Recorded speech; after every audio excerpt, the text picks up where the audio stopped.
হাসান বসরি, হযরত হাসান বসরির আল্লাহর ওলির জামানায় বিশর নামে একজন ব্যক্তি ছিলেন। মদের পার্টিতে যাচ্ছেন, মদের আড্ডাখানায় যাচ্ছেন মদ খাওয়ার জন্য। যাইতে যাইতে দেখলেন যে রাস্তার মধ্যে একটা কাগজ লেখা আছে, আরবি লেখা। তিনি কি করলেন, সেটা একটু ধুলেন, পরিষ্কার করলেন, ভালো স্থানে রেখে দিলেন। এই রেখে দিয়ে তিনি চলে গেলেন মদ খাওয়ার জন্য মদ্যশালায় চলে গেলেন। এই মদ্যশালায় চলে যাওয়ার পরে যখন মদ খাইলেন, মদ খায় বিভোর হয়ে আছেন, আল্লাহ তাআলার ওলির কাছে এলকা হলো। আল্লাহ তাআলার ওলির কাছে এলকা হয়ে আল্লাহ তাআলা জানিয়ে দিলেন, হে জামানার কুতুব, কি করো হাসান বসরি, তুমি অমুক মদ্যশালায় চলে যাও, সেখানে যায় বিশর নামে একজন ব্যক্তি আছে, তাকে দ্বীনের দাওয়াত দাও, ইসলামের দাওয়াত দাও। বলুন সুবহানাল্লাহ। আল্লাহ তাআলার ইশারা পাওয়ার পরে হাসান বসরি চলে গেলেন ওই মদ্যশালায়।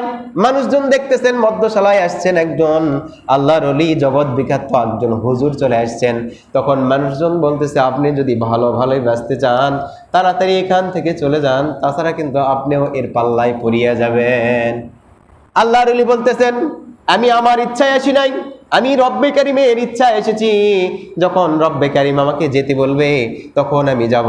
কিন্তু তোমাদের মধ্যে কেউ আছে নাকি বিশর নামে কেউ আছে নাকি, একটু ডাক দাও। বলছে আছে। সেই সময় তো একদম বিশর রহমতুল্লাহ আলাই নিশা খেয়ে একদম বেভোর, তার জ্ঞান শূন্য অবস্থায়।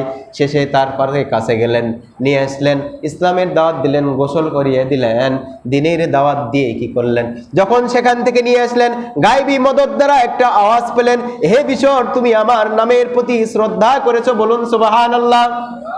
গায়বী মদদ দ্বারা জানানো হলো, গায়বী একটা আওয়াজ দ্বারা, হে বিশর, তুমি আমার নামের প্রতি শ্রদ্ধা করেছো।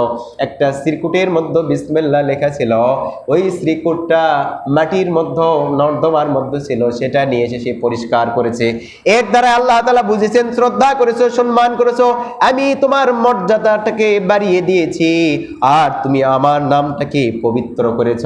অপবিত্র ছিল, ময়লা লেগেছিল, আবর্জনার মধ্যে পড়েছিল, পবিত্র করেছ। তোমার ওই কলিজার মধ্যে কি ছিল?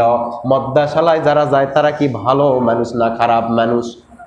খারাপ মানুষ।